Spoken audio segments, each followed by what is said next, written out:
नौकरी मेरा secondary task है। पहला मेरा काम है परमेश्वर के वचन को सुनाना, प्रचार करना। इससे मुझे खुशी मिलती है, शांति मिलती है। हज़ारों रुपये सैलरी आने के बाद मुझे वो खुशी नहीं मिलती जो परमेश्वर के वचन को सुनाने के बाद, आराधना करने के बाद, प्रार्थना करने के बाद मिलती है। इसलिए मैं सुनाता हूँ वचन और सुनाता रहूँगा। ये नौकरी तो अपने जीवन को चलाने का एक बहाना है। मेरा असल काम तो परमेश्वर का काम करना है। आमीन। सभी को जय मसीह की। हालेलुया। आज मैं आपके लिए भविष्यवाणी करने को आया हूँ। आमीन। थोड़ा सा मुस्कुराइए, थोड़ा हंसिए, और आपके पास कोई है तो उसे बोलिए तू भी आजा सुन ले, क्योंकि आज जितने लोग आप सुन रहे हैं आप सबके लिए मैं भविष्यवाणी करने के लिए हूँ। और ये जो आज मैं भविष्यवाणी आपके लिए करूँगा, आप 100 मैं आपसे कहना चाहता हूँ 101% ये भविष्यवाणी आपके जीवन में आने वाले समय में पूरी होगी। आमीन। आप देखेंगे कि कैसे परमेश्वर ने आपको इस वचन के द्वारा ब्लेस किया। तो हम आज भविष्यवाणी करेंगे आपके लिए। तो हर कोई यही चाहता है आज कि कोई ना कोई आकर के, तो मैन ऑफ गॉड आकर के आपकी भविष्यवाणी करे। तो परमेश्वर ने जिसके लिए भविष्यवाणी नहीं करी, जिसके लिए हुई है, फिर से मैं आज परमेश्वर के वचन से आपके लिए भविष्यवाणी करने के लिए जा रहा हूँ। तो प्लीज़ इस वचन को बहुत ध्यान से सुनिएगा। आज हम वचन को शुरू करते हैं। शुरू करने से पहले अभी तक कि आपने चैनल को सब्सक्राइब नहीं किया है तो प्लीज़ चैनल को सब्सक्राइब कीजिए। आने वाले समय में और ऐसे गहरे भेदों को, गहरे वचनों को जो परमेश्वर ने मेरे द्वारा आपके लिए रखे हैं वो आपको मिल सके। तो आज मैं वचन से आपके लिए भविष्यवाणी करूँगा, और ऐसी भविष्यवाणी जो परमेश्वर चाहता है आपके लिए करनी, वही आपके लिए करनी है। मैं आपके लिए एक वचन पढ़ता हूँ, यिर्मयाह 29:11। यिर्मयाह 29:11 यहाँ लिखा, क्योंकि यहोवा की है वाणी की जो कल्पनाएं मैं तुम्हारे विषय करता हूँ उन्हें मैं जानता हूँ, वे हानि की है वरन कुशल ही की है और अंत में तुम्हारी फंसती है। आमीन। यहाँ पर परमेश्वर के वचन में लिखा, मैं जो तुम्हारे विषय कल्पनाएं की उन्हें मैं जानता हूँ, हानि की नहीं वरन लाभ की। लेकिन हमारा परमेश्वर कहता है मैंने तुझे भविष्यवाणी करके रखी। कल्पना दैट मीन्स थिंक, सोच। एक भविष्यवाणी जो आने वाला फ्यूचर, हम आने वाले फ्यूचर की कल्पना करते हैं। जो बीत चुका है हमारा पास्ट, उसकी नहीं, पर आने वाले फ्यूचर की कल्पना हम करते हैं। तो यहाँ मेरे परमेश्वर ने कहा, मैंने जो तुम्हारे विषय कल्पनाएं की है उन्हें मैं जानता हूँ, वो हानि की नहीं वरन लाभ की है। पर आज आप अपने जीवन को देखिए, जिनके जीवन में निराशाएं, हताशाएं, असफलताएं, तो क्या ऐसे रहने के लिए परमेश्वर ने आपको बुलाया है? असफलता में, निराशा में, हताशा में रहने के लिए परमेश्वर ने हमको चुना है।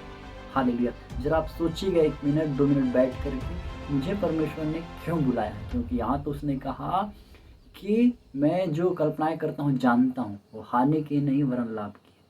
तो आपको पता है कि परमेश्वर आपके लिए क्या चाहता है। हालेलुया। अब आप मुझे सोच सकते हैं कि यार ये तो एक काम करने वाला, नौकरी करने वाला लड़का है। नौकरी मेरा सेकेंडरी टास्क है। पहला मेरा काम है परमेश्वर के वचन को सुनाना, प्रचार करना। इससे मुझे खुशी मिलती है, शांति मिलती है। हज़ारों रुपये सैलरी आने के बाद मुझे वो खुशी नहीं मिलती जो परमेश्वर के वचन को सुनाने के बाद, आराधना करने के बाद, प्रार्थना करने के बाद मिलती है। इसलिए मैं सुनाता हूँ वचन और सुनाता रहूँगा। ये नौकरी तो अपने जीवन को चलाने का एक बहाना है। मेरा असल काम तो परमेश्वर का काम करना है। आमीन। तो मैं आपके लिए, अपने लिए एक वचन पढ़ता हूँ कि आपको लगे कि भविष्यवाणी कौन कर रहा है, आपको समझ आएगा। आप पढ़ सकते हैं मत्ती की किताब 10 अध्याय उसका 40-41 पद में आपके लिए पढ़ता हूँ। ये वचन परमेश्वर ने मुझे दिया है, ये ग्रेस है मेरे ऊपर परमेश्वर की। यहाँ लिखा मत्ती की किताब 10 अध्याय उसके 41 पद में, जो भविष्यद्वक्ता को भविष्यद्वक्ता जानकर ग्रहण करे वह भविष्यद्वक्ता का बदला पाएगा, और जो धर्मी को धर्मी जान करके ग्रहण करे वो धर्मी का बदला पाएगा। आमीन। जब मैं धीरे धीरे वचनों को सीखा तो कभी कभी लगता है कि लोग, प्रभु क्या मैं क्या आइडेंटिफिकेशन दूंगा अपनी पर लोगों को। तुम तो बोल रहा है कि भविष्यवाणी कर जो मैंने तेरे को दी है, तो मैं कैसे करूँ प्रभु, कैसे लोग ट्रस्ट करें? तो ये वचन आप मुझ पर ट्रस्ट नहीं कर सकते, लेकिन इस वचन में कर सकते हैं जो परमेश्वर ने कहा कि अगर आप मुझे भविष्यद्वक्ता करके ग्रहण करेंगे तो आपका विश्वास आपको वैसा फल देगा। अगर आप मुझे धर्मी करके एक्सेप्ट करेंगे तो आप धर्मी का बदला पाएंगे। हालेलुया। तो हम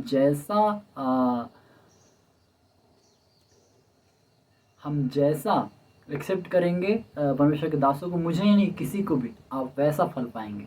तो आपको फल पाने के लिए जो जिससे आप वचन सुनते हैं आपको वैसा उसको ग्रहण करना पड़ेगा। तो लिखा भविष्यद्वक्ता ग्रहण करोगे तो आप भविष्यद्वक्ता का बदला पाओ। आमीन। अब हमको जानना है कि परमेश्वर ने मेरे लिए क्या कल्पनाएं की है। आपको सबसे पहले वो जानना पड़ेगा, क्योंकि वो रियल भविष्यवाणी है। मैं आपको बताना चाहता हूँ, मेरे लिए किसी ने कभी भविष्यवाणी नहीं की। इन्हीं वचन को पढ़ पढ़ के मैं अंगीकार करता था। और जब जो बोलते हैं ना, एक रेमा वचन, एक लोगोस वचन, तो रेमा वचन कैसे बनता है? जब आप वचन को पढ़ते हैं, आपकी सिचुएशन उस अकॉर्डिंग रहती है और उस वचन में आप बिल्कुल लीन हो जाते हैं। प्रभु ये मेरे लिए, आप अंगीकार करें, प्रभु ये मेरे लिए, वो आपका हो जाएगा। उसने कहा मांगो तो तुम्हें दिया जाएगा।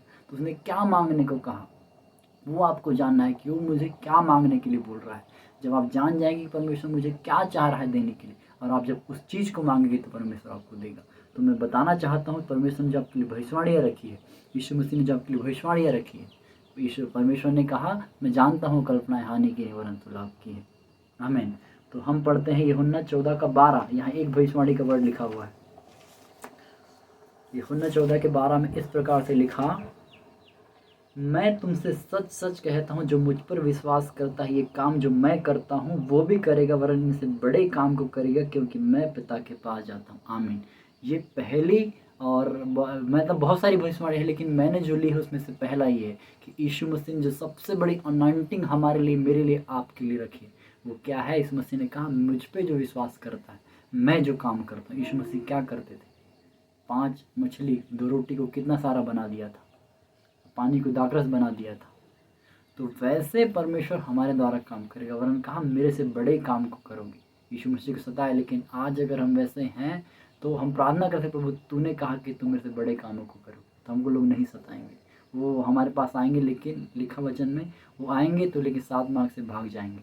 आमीन। तो हमारा फेथ, हमारी प्रार्थना, हमारा चरित्र डिपेंड करता है कि हम कितने आगे जाएंगे, क्योंकि यीशु मसीह के वचन में लिखा तुम बड़े कामों को करोगे। तो आपने कभी सोचा कि परमेश्वर ने मुझे बड़े कामों को करने के लिए रखा है? हम बीमार, हताश, असफलता में, या जो फॉरेन जाना चाहते हैं वीज़ा को लेकर के, जो शादी करना चाहते हैं शादी को लेकर सोचते हैं कहीं मैं जाऊं बजिंदर अंकल के यहाँ, खास करके क्योंकि वो फेमस है, वो मेरे लिए भविष्यवाणी कर दे, या कोई आए मेरे लिए भविष्यवाणी कर दे मेरी शादी के लिए, नौकरी के लिए। क्या ऐसा नहीं है? आपको वो जानने की कोशिश करना है जो परमेश्वर आपके लिए चाहते हैं। यीशु मसीह आपके लिए ये चाहते हैं कि आप बड़े कामों को करें, आप बड़ी हीलिंग को करें। हालेलुया। इस अनॉइंटिंग को परमेश्वर ने हमारे लिए रखा है, पर हम सोचते कहाँ हैं? हमारी सोच छोटी है। आज हमें हमारी सोच को बड़ा करना है।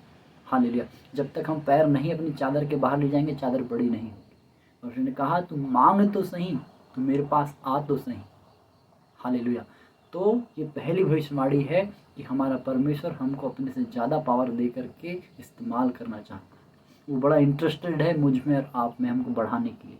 तो एक भविष्यवाणी का वर्ड मैंने आपको दिया कि वो आपको बढ़ाना चाहता है।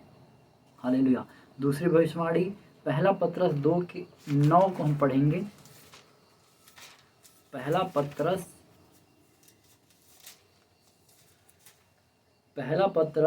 2 उसका 9 पद में आपके लिए पढ़ता हूँ। देखिए यहाँ पे लिखा, तुम एक चुना हुआ वंश और राजपदधारी, याजकों का समाज और पवित्र प्रजा और परमेश्वर की निज प्रजा हो।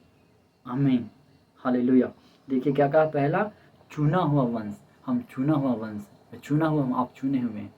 हालेलुया। दूसरा राजपदधारी, मतलब एक ब्लेस्ड नौकरी में रहने के लिए हम चुने गए। यूसुफ को देखिए एक ब्लेस्ड नौकरी में था, दानियल को देखिए एक ब्लेस्ड नौकरी में था। मुझे देखिए मैं एक ब्लेस्ड नौकरी हूँ। इसके साथ, इस नौकरी करने के साथ मैं आपको वचन बता पा रहा हूँ। कितना अनुग्रह की बात है। हालेलुया। कितना अनुग्रह मुझ में परमेश्वर का कि इस नौकरी के साथ परमेश्वर ने वचन बांटने का अनुग्रह मुझे दिया है। मैं जब भी खाली रहता हूँ मैं दौड़ा भागा देखता हूँ किधर जाकर वचन प्रचार करूँ। ये मेरा बैकग्राउंड, ये जगह को आप मैं देखिए, इस अनुग्रह को देखिए जो परमेश्वर ने मेरे अंदर अपने वचन के लिए प्रेम रखा। आप इस चीज़ को देखिए, जब आप इस चीज़ को देखेंगे यही अनुग्रह आप में आएगा। आमीन। लिखा याजकों का समाज। आज मैं एक याजक की भूमिका निभा रहा हूँ वचन को बताने के द्वारा, एक प्रेरित की भूमिका निभा रहा हूँ, क्योंकि प्रेरितों को अनॉइंटिंग थी, उनका एक कॉलिंग थी कि वचन सुना। मैं वो कर रहा हूँ परमेश्वर के लिए और आपकी बढ़ोतरी के लिए। कहीं ना कहीं ये मेरे परमेश्वर की इच्छा है कि मैं कर पा रहा हूँ। तो लिखा याजकों का समाज, तो हम याजकों का समाज ही परमेश्वर की भविष्यवाणी है।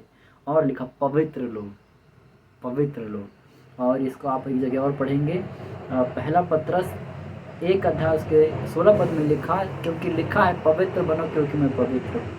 हालेलुया। हम पवित्र लोग करके जाने जाए दुनिया में। पवित्र लोग कैसे होते हैं, मुझे इसको डिफाइन करने की आवश्यकता है। हम सबको पता है कि पवित्र जन कैसा होता है। यीशु मसीह के जीवन को आप देखिए, कितना पवित्र था, कितना कोमल था। हालेलुया। और लिखा परमेश्वर की निज प्रजा, दैट मीन्स हम उसकी प्रजा होने के लिए भविष्यवाणी किए गए, हम चुने गए हैं उसके लिए। हालेलुया। तो ये भविष्यवाणी परमेश्वर ने हमारे लिए की। तो ऐसी बहुत सारी भविष्यवाणी है जो परमेश्वर ने हमारे लिए करके रखी। मैं आपके लिए एक एग्जाम्पल के तौर पे 2-4 वचनों को लिया कि आप उनसे सीख सकें। तो जब हम वचन को पढ़ेंगे, बैठेंगे, पहले तो हम इस वचन को क्लेम करेंगे, प्रभु तूने मेरे विषय कल्पना की है। और फिर देखिए किस विषय को किन किन वचनों को प्रभु ने आपके लिए कल्पना की। बहुत सारे वचन, मैंने एक एग्जाम्पल के तौर पे 2-4 वचनों को लिया। तो जब आप जाएंगे प्रभु को बोलेंगे, प्रभु तूने कहा यिर्मयाह 29:11 में, मैंने तेरे विषय कल्पना की। प्रभु तूने कहा तू पवित्र प्रजा है, तू चुना हुआ वंश है, तू याजकों का समाज है, तू राज पदधारी है, तू मुझे नौकरी दे। आप क्लेम करेंगे मुझे नौकरी दे, आप क्लेम करेंगे मुझे पास्टर बना, आप क्लेम करेंगे मुझे प्रीत बना, आप क्लेम करेंगे मुझे भविष्यद्वक्ता बना। परमेश्वर आपके साथ करेगा। आप क्लेम करेंगे, तूने कल्पना की और तूने कहा कि तुम उससे बड़े कामों को करेगा। प्रभु तेरे बड़े काम करने का अभिषेक दे। प्रभु तूने कहा पवित्र बन, तुम्हारा बुलाने वाला पर तू मेरे को पवित्र कर। आमीन। जब आप ऐसा अंगीकार करेंगे अपने लिए, अपने बच्चों के लिए, फैमिली के लिए, वो अंगीकार आपके जीवन में सामर्थ्य भर करके काम करने लगेगा। आमीन। तो परमेश्वर के प्रेम आपको बताना चाहता हूँ कि परमेश्वर ने जो भविष्यवाणी की है उनको आप जानिए, ना कि जो दुनिया कर रही है। उसके लिए जाएं आप, मैं मना नहीं कर रहा हूँ, मैं उनको बायकॉट नहीं कर रहा हूँ, अच्छी बात। पर अगर आपके लिए किसी ने भविष्यवाणी नहीं की है ना, तो आप इन वचनों को अंगीकार कीजिए। देखिए मैं टूटा नहीं, परमेश्वर के वचन से अपने लिए भविष्यवाणी किया और बढ़ता चला जा रहा हूँ और बढ़ूंगा लिमिटलेस, जब तक कि जिस स्थान के लिए परमेश्वर ने मुझे रखा है वहाँ तक न पहुँच, तब तक मैं बढ़ना चाहता, मैं लिमिटलेस बढ़ना चाहता हूँ। मैं प्रार्थना करता प्रभु से कि मेरी उम्र के बच्चों में, चाहे वो लड़का हो चाहे लड़की, उस उम्र में सबसे ज़्यादा तुझसे मैं प्रेम करूँ, सबसे ज़्यादा मेरा जीवन तुझे पसंद आए, सबसे ज़्यादा सेवा मैं करूँ, सबसे ज़्यादा वचन मैं सुनाऊँ, सबसे ज़्यादा प्रार्थना और सुसमाचार सुनाने के लिए, सबसे ज़्यादा रूह को बचाने के लिए मैं इस्तेमाल किया जाऊँ। आमीन। एक प्रार्थना आप भी मैं करता हूँ, आपसे रिक्वेस्ट करता हूँ कि आप भी इस रिक्वेस्ट को अपने जीवन में शामिल कीजिए। प्रभु मेरी उम्र के लोगों में सबसे ज़्यादा मैं तेरे को पसंद आऊँ। आमीन। तो मैं विश्वास करता हूँ आज का वचन आपको बहुत ऐसे आशीष देगा और जो भविष्यवाणी परमेश्वर ने मेरे द्वारा आपको एक बार फिर से रिपीट कराई, आपके जीवन में आशीष को लेकर के आएगी। आमीन। मैं धन्यवाद देता हूँ पिता इस वचन के लिए जो भविष्यवाणी तूने अपने लोगों के लिए की है। आज रात को इन्हें दर्शन दे, इन्हें बता कि तूने जो कल्पनाएं इनके लिए की है वो लाभ की है। प्रभु वो लाभ की बातें तेरे वचन में लिखी। आज ये कलाम को पढ़े, इनके विषय जो तूने कल्पनाएं की हुई इन्हें जाहिर हुई यीशु मसीह के नाम। पिता तूने कहा तू मुझे पुकारेगा और मैं तेरी सुन लूँगा। आज हम सब के लिए, सुनने वाले हर एक के लिए, उनके परिवार के लिए, उनके नौकरी के लिए, उनके कामों के लिए तुझे पुकारता हूँ यीशु मसीह के नाम। तू उतर आ, तू दौड़े चले आने वाला परमेश्वर, प्रभु तू दौड़े चले आ और इनके विषय जो तूने कल्पना है कि इन्हें बता यीशु मसीह के नाम। मैं धन्यवाद करता हूँ अपने सकर इस वचन को, मुझे हम सबको तेरे लोह में छुपाता हूँ। तथा हर एक डिस्ट्रैक्शन खत्म हो जाए यीशु मसीह के नाम। धन्यवाद मिलते सुनने के लिए, दुआ यीशु मसीह के सामर्थ्य नाम में। आमीन आमीन। God bless you all. मिलते हैं जल्द और परमेश्वर के वचनों को लेकर के। तब तक के आप मेरे लिए प्रार्थना कीजिए, मैं भी आपके लिए प्रार्थना कर रहा हूँ। और जो भी आपकी प्रेयर रिक्वेस्ट है प्लीज़ कमेंट में आप कमेंट कीजिए कि मैं आपके लिए प्रार्थना कर सकूँ। Thank you. God bless you all.